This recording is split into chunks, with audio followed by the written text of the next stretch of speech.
What's up, everyone? I'm Noe Gomez. As a performer, educator, and designer in the marching arts, I wanted to know the personalities and philosophies behind the creative minds in the activity. I wanted to check out their workspace, their pastime, eat at their favorite local spot, so I decided to spend the day with some. Somewhere unseen, it got a little longer, so it seems. Today we get to pass some time with Jaime Hollys. Jaime was a member of the BlueDevils B and the BlueDevils A Corps. He's a designer at BD, RCC, The Academy, Blue Springs, Vista Ridge, and many more. I'm looking to pass some time with good people. Thanks for passing time with us. All right, here we are at Jaime Hollys' house in Long Beach, California. We're excited to learn about his workspace. Here we go.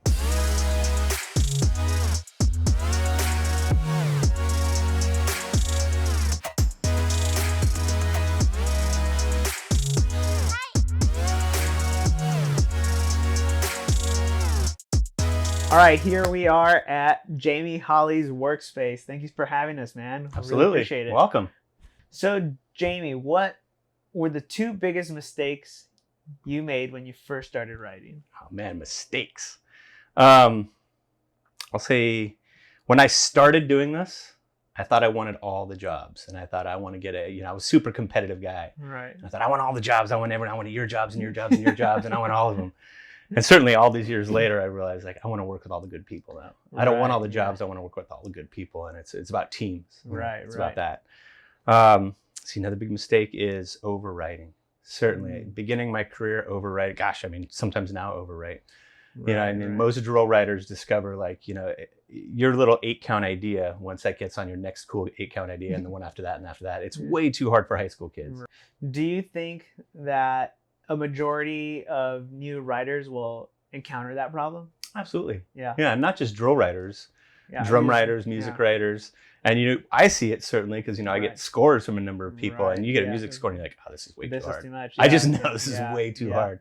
I feel like the experience you gain once you do this a lot is I guess it's less creative. In the end of the day, it's a lot more functional and logistically sound than it is this is going to be the best measure of snare music I have ever written. This is the best single 8-count drill idea that's ever been in existence.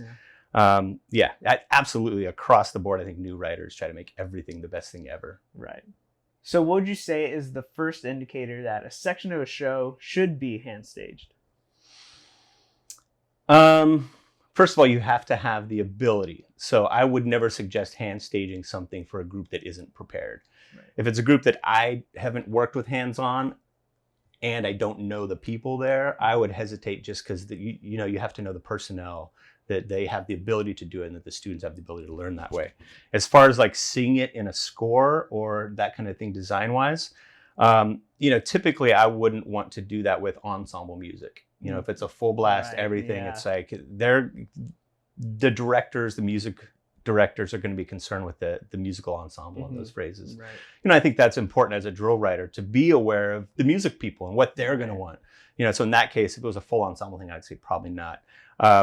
I think gaps in the score where no winds are playing, those are huge stars. I can do something there. Right. And I think that's what I think any drill writer looks for, the blanks. The features almost take care of themselves. Right. You're like, oh, okay, the trumpets are featured. Let's plant them somewhere in the thing. What's everybody else doing? And what's the lengths of times that I have to work with a group when they're not required to do a musical thing?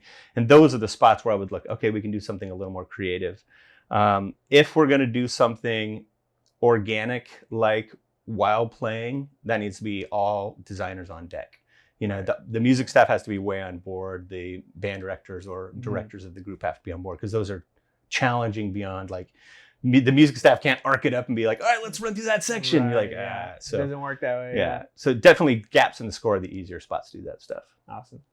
What tips could you give writers about transitioning props seamlessly? I try to organize the prop drill before I write the drill on shows now. It doesn't always happen that way. BlueDevils doesn't do that way just because of the process of the show. But even that will kind of have an arc. We'll know, hey, the diner needs to be built by the beginning of the closer, the diner's built. Or, But with a band show, typically, I do a bunch of shows with Lindsay Bento, and we'll chart the prop progression through the show before the music's done, before she's even told. Like a prop journey. Yeah, absolutely. Like on Pieware, I chart like, okay, we're going to use the budget. We're going to use 24 of these rolling props. And her and I'll talk, like, let's start with them big, end of the show, we're going to be here, intermediate sets, pop, pop, pop, pop, pop, pop. And that'll be charted like in February. And then she'll have that. Yeah. So now when she's talking to the music arranger, she'll be like, in the ballad, I need to have a long hit because we're going to do a thing, blah, blah, blah, blah, blah. So it's really kind of having a game plan for your props. And something that I've learned over doing them a bunch of years is give yourself more outs, more logistic outs. Right. The 1930 Blue Devil show was the best learning lesson we ever had. Those chairs, we thought it was awesome. And that was still probably to this day the hardest logistic show to keep track of because we made one chair for every brass player. Oh my God. There was no extra bodies. And that became the issue. Right. And we realized, and now, like, we never do that. I don't do that with high school show or anything. Like, provide extra bodies because kids are going to be out. Ironically, in that show, we had 2 performances with every brass member. Only 2. Denver and finals. Yeah. So every single show, we were having to, like, ensemble that year became, figure it out. Okay, guys, we got to comb through all the prop moves because we have 3 kids out tonight. Yeah, Brian is out, so now 3 chairs are that person touched are affected. Exactly. Right? And the members got really good. That year in particular put a lot of responsibility on the members, and their accountability stepped up to where we would lose a kid after rehearsal, and I would call bus captains on the ride. Guys, Will ate a peanut butter cookie at dinner, and he's going to the hospital. And they would call him back. We got it worked out. Okay, we get to the show, and they worked out who's moving what when, and you're like, wow. Yeah. So nowadays, provide extra bodies. Yeah. If you have 4 things to move, put 6 members there. Right. 2 of them will just hide behind the thing as it moves, because in the event somebody's out, you got to have a body to help move that stuff. Yeah. And also give yourself extra counts, like when you get there and before you leave the prop. Yeah. I swear when I started this, I would be like, you're getting there on count 8, the prop is moving on 1, you're letting go on 8, your horn is up on 1, and you're playing like, whoa. Give them time to get there, situate what you got with your horn, your hands. All right, we're about to do Jaime's pastime. A little scooting around town. Hell yeah.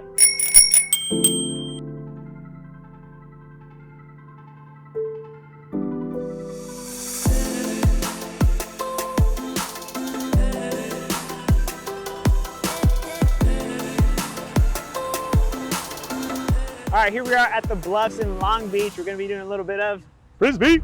Yeah, here we go.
Thank you so much. Those acai bowls were delicious. Love it. We're going to go back there sometime. Buddha belly bowls are the only way to go. I love it. I love it.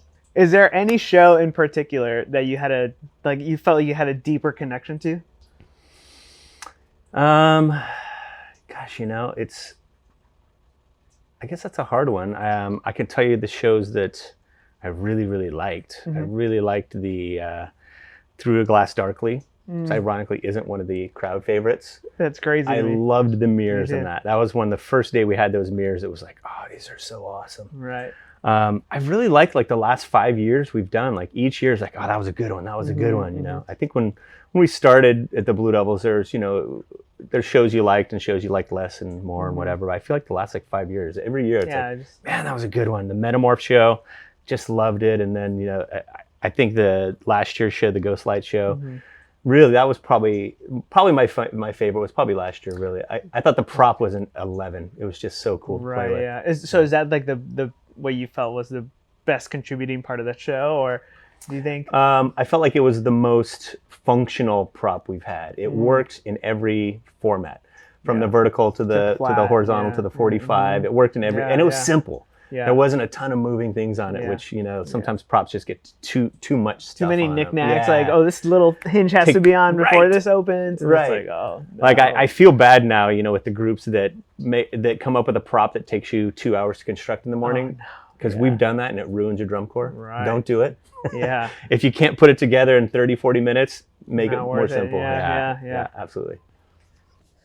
What advice could you share with a performer wanting to transition into becoming a designer? Find some experienced people to give you feedback. I think any of the jobs we all get through this is through associations and friends and that kind of thing. So certainly if you hope to get jobs, you have to kind of tie yourself to somebody until you're on your own. Right. I remember when I was 21 and I wanted to teach drum corps more than anything. And I called Pete Emmons, who was, I idolized Pete Emmons. And I remember I called him and I said, Pete, I want to teach drum corps. What should I do? And he said, well, nobody knows who the hell you are. He's like, so call everybody you want. Put a resume together and send it to everybody and call people. And now I tell this, the members that I really like that show an affinity for this, I try to help them and other Vid staff members. But I say you gotta find somebody that can help guide you through getting gigs. And yeah, for sure. Yeah, that's super useful. Yeah, I mean, I know that's kind of what it was like for me. Just having those connections I made at Vanguard and like those staff members like helping me get opportunities and like promoting me. Almost, absolutely. You know what I mean? Absolutely. What's a design principle that always catches your attention? If you have if you have something that is a problematic transition, make it a moment. Design around that thing. Instead of trying to hide it, if you're not going to successfully hide it, then make it a thing. And it doesn't always need to be like a highly choreographed or really interesting thing, but make it a purposeful thing that when somebody looks at it, they don't think that's a mistake. They think, oh, that's an interesting choice you made there. Yeah. So design the ugly things to be purposeful. Yeah, make it a decision. Like, yeah. That's awesome. Yeah, that's great. What is your biggest consistent design challenge?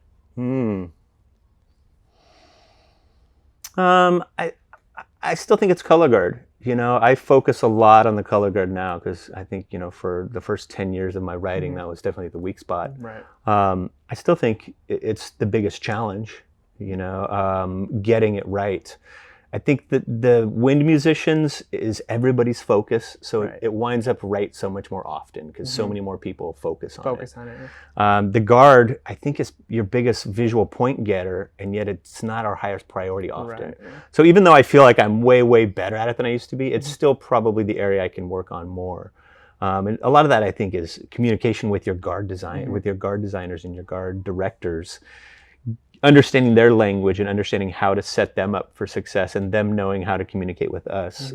Too often I feel like guard directors and drill designers don't have a really healthy relationship. It becomes kind of a blame game, which is not good. So I certainly work to get a good relationship with guard directors day one. Call them on the phone. What kind of stuff do you like? How can I stage it better for you? Can I give you more information, less information, that kind of stuff. Yeah. That's awesome. Yeah. All right, so we're going to wrap this whole thing up with a couple quick questions. All right. Thank you again for having us. Yeah. All right, here we go.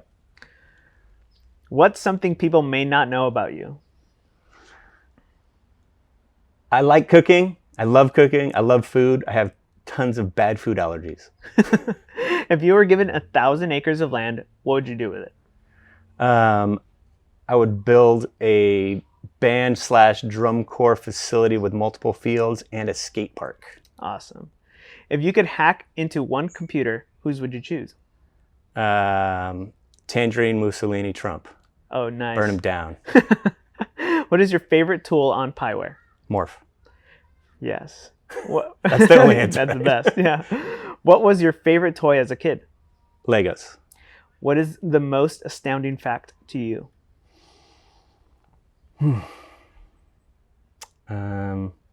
Less than half our country votes. How did you find out Santa wasn't real?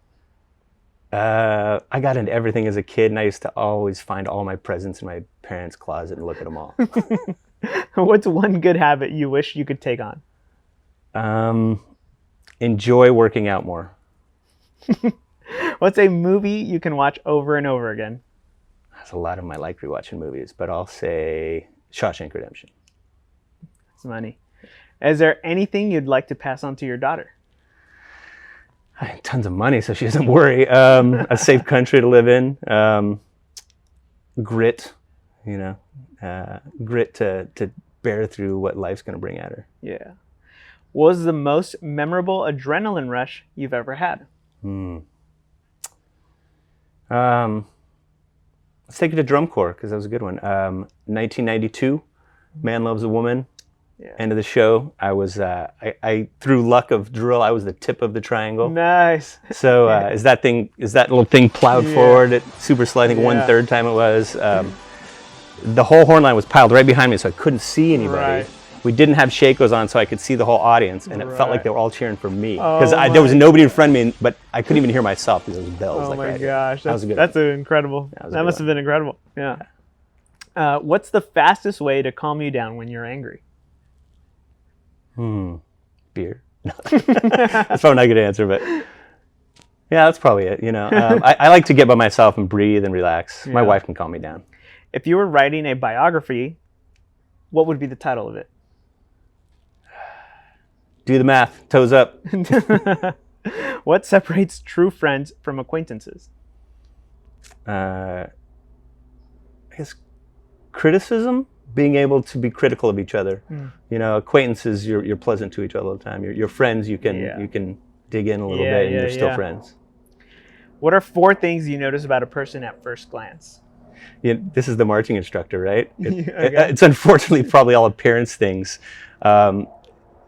It's certainly somebody's disposition on their face, you can tell. Body energy.